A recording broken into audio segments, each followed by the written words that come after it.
اعوذ باللہ من الشیطان الرجیم بسم اللہ الرحمن الرحیم۔ السلام علیکم ورحمۃ اللہ وبرکاتہ۔ حکیم محمد الطاف، مستند گورنمنٹ طبیہ کالج بھاولپور۔ ناظرین، آج کا جو میرا موضوع ہے وہ ہے جاپانی پھل کے حوالے سے، کیونکہ یہ ایک بہت ہی مشہور پھل ہے جو کہ موسم کے حساب سے جب اس کا موسم آتا ہے تو یہ بہت کثرت کے ساتھ کھایا جاتا ہے۔ جاپانی پھل کے فوائد قسط 1، کیونکہ یہ میرا موضوع آج 2 دن مسلسل چلنا ہے، اس وجہ سے آج یہ اس کی پہلی قسط ہوگی، کل انشاءاللہ اس کی دوسری قسط ہوگی۔ اس کے جو فوائد ہیں وہ میں آپ کو تفصیل کے ساتھ انشاءاللہ سمجھانے کی کوشش کروں گا، کیونکہ جاپانی پھل کے حیران کن طبی فوائد ہیں۔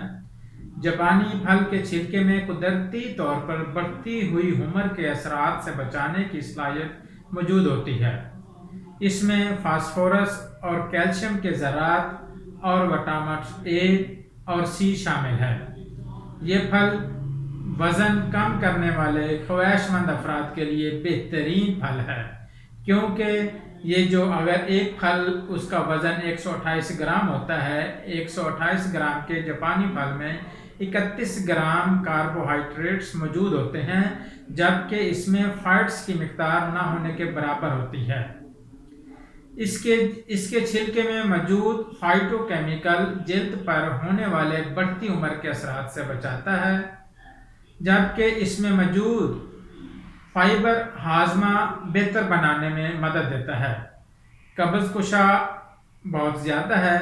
قبض کشا خصوصیات کی وجہ سے یہ ان لوگوں کے لیے بہترین ہے جو قبض میں مبتلا رہتے ہیں، اور خاص طور پر دائمی قبض میں مبتلا رہتے ہیں، یا جن کو جگر کے امراض ہیں یا جگر کے مسائل میں مبتلا ہیں، ان کے لیے یہ پھل بہت ہی اہمیت رکھتا ہے۔ اس پھل کا استعمال ان افراد کے لیے بہت ضروری ہے، کیونکہ یہ پھل پیشاب آور ہے۔ پیشاب آور ہونے کی وجہ سے یہ پانی کی شکایات کو دور کرتا ہے اور پیشاب کی مقدار کو بھی بڑھاتا ہے۔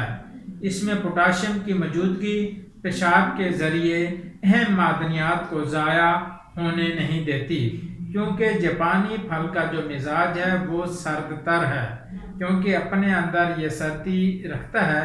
اس وجہ سے یہ جو میں آپ کو اوپر جو آپ ان کے اثرات بتا رہا ہوں وہ اس میں خاص خاصیت پائی جاتی ہے۔ کھیل کود یا جسمانی سرگرمیوں میں حصہ لینے والے لوگوں اور بچوں کے لیے یہ بہترین ہے۔ اس کا استعمال انسان کو کرنا چاہیے۔ اللہ حافظ۔